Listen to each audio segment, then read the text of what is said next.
Hello, and welcome to all of you to the Science for Sustainable Future 2021, the second of our annual meetings for which we at Springer Nature partner with SDSN. I am Magdalena Skipper, Editor-in-Chief of Nature, and it's my great pleasure to be opening our conference today.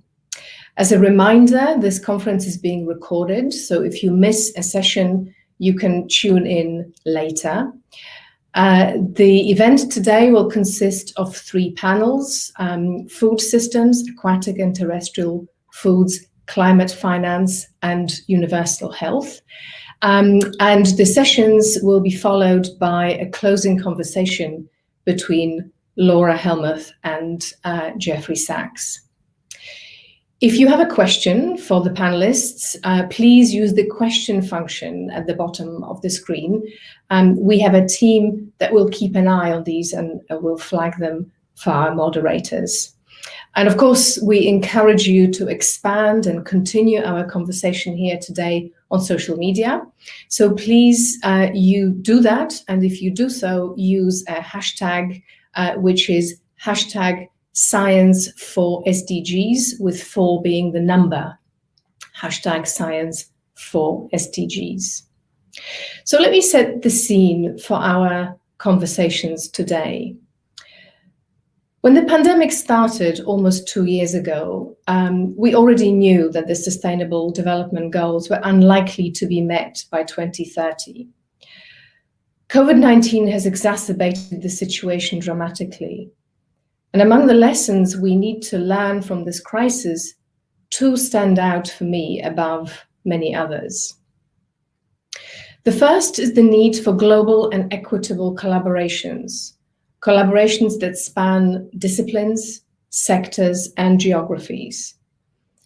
When faced with global crises, and as we all know too well, COVID-19 is unfortunately not the only crisis we face, we need to put aside geopolitics, discipline silos, and the academia-private sector divide, and we need to bring the civil society partners to the discussion table. The second lesson is the value of science-informed decision-making in developing effective policies and accelerating innovation and development. There are ample examples to illustrate this need. Scientists have provided us with evidence that mask wearing reduces transmission of SARS-CoV-2. This spring, before the emergence of the infectious Delta variant, the US CDC lifted the requirement for indoor mask wearing by fully vaccinated individuals in direct response to peer-reviewed research. In June last year, the UK government introduced a concept of support bubbles. Later implemented in various forms by other governments, this was a science-led strategy for social distancing that flattened the COVID-19 curve after strict lockdowns, and of course became so important to so many for their mental health. There are unfortunately cases where clear scientific evidence is not being followed. Many countries are now beginning to roll out vaccination booster programs, while in the developing nations, only a tiny fraction of the population has been vaccinated. This is against clear scientific advice and repeated calls from WHO. The whole world must be protected, and quickly. As we wrote in Nature back in May this year, vaccinating the world's population against COVID-19 remains a global health priority. At the same time, we must not forget the need for everyone, everywhere, to have access to basic healthcare. Lack of accessible healthcare makes prevention, detection, and treatment of disease difficult or impossible. COVID-19 serves as a timely example, but it is not the only one. For example, 2 of the largest Ebola outbreaks in West Africa and the Democratic Republic of Congo spread for weeks to months before they were identified. The provision of universal healthcare remains a priority for the Director General of WHO. It is also enshrined in the UN Sustainable Development Goals. After all health is a prerequisite for economic growth. It is in everyone's best interest, and so governments, researchers, and the public should support this goal. One of our panel discussions today is dedicated to this very topic, universal health.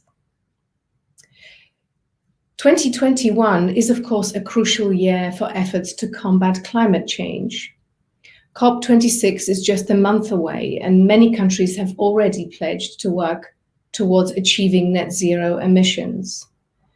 Much effort is going specifically towards getting the world of banking, other private finance, and industry to commit to making their operations greener. What is disappointing is that there's been little progress in resolving disagreements over public climate finance provisions. There is even disagreement about how much funding have developed countries mobilized in climate-specific assistance for the developing nations. Developed and developing nations must ensure that the poorest countries and those most vulnerable to climate change receive support as they develop their economies in a more sustainable manner and prepare for the inevitable effects of global warming. Climate finance has been a point of contention for a long time, at least since the Earth Summit in Rio. Funding bodies such as the Green Climate Fund and the Adaptation Fund have been established to respond to the specific needs of the developing nations, but the donor nations have preferred to fund countries directly or through multilateral development banks such as the World Bank. And a major problem is that over 80% of climate finance for developing countries is in the form of loans. And loans, of course, need to be repaid with interest. To make matters worse, the proportion of climate funding given as grants has been falling. There is much to discuss and resolve here, and we are devoting one of our panel discussions today to the issue of climate finance. Among the SDG goals that have seen a significant setback is SDG 2, Zero Hunger. Just a couple of weeks ago, the UN held a summit on food systems. It was in fact the first time the UN requested a steer on the food agenda from the scientific community, and a dedicated scientific group was set up for this very purpose. The summit focused on the way in which we must transform our current food system, on achieving zero hunger and on eradicating malnutrition. The advice from science is clear. We need to rely on diverse and sustainable sources of nutrition, and the new food system needs to be equitable and inclusive from the social justice perspective. Among the many discussions in the run-up to and during the summit was the recognition of the role that aquatic foods, be it from the ocean or inland waters, play in the future of food security. Aquatic foods have been neglected for too long, and the first of our panel discussions today is devoted to the synergy between aquatic and terrestrial foods towards the food system transformation. Sustainable development goals were off track even before the pandemic, and we know that without looking to science for guidance, we are unlikely to get back on course. Last October, the UN Secretary General asked 15 scientists from around the world to provide policymakers with evidence and recommendations on the Sustainable Development Goals in the form of the UN Global Sustainable Development Report.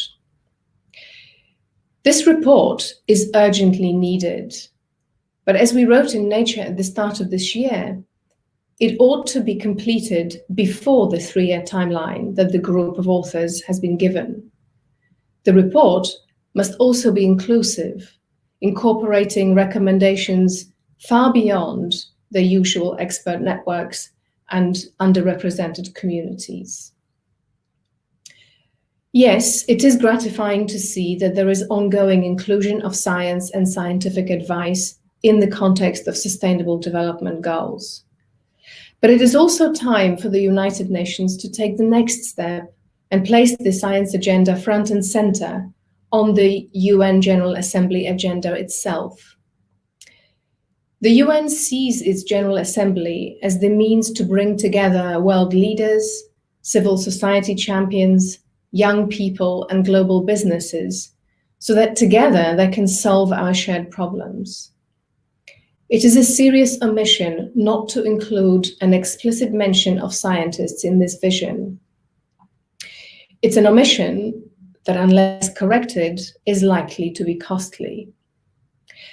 And as the first step, it is important and gratifying to see that, in fact, the UN Secretary General, in his Common Agenda report, says that he is planning to re-establish the Scientific Advisory Board and explore better linking of knowledge centers across the UN system.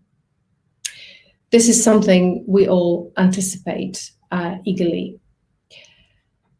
Having set the stage for our meeting today, I will now hand over to Phoebe Kondori from Athens University of Economics and Business, who is the moderator of our first panel discussion. Thank you. I hope you will enjoy the rest of the meeting and that the conversation will continue both in the chat and on social media.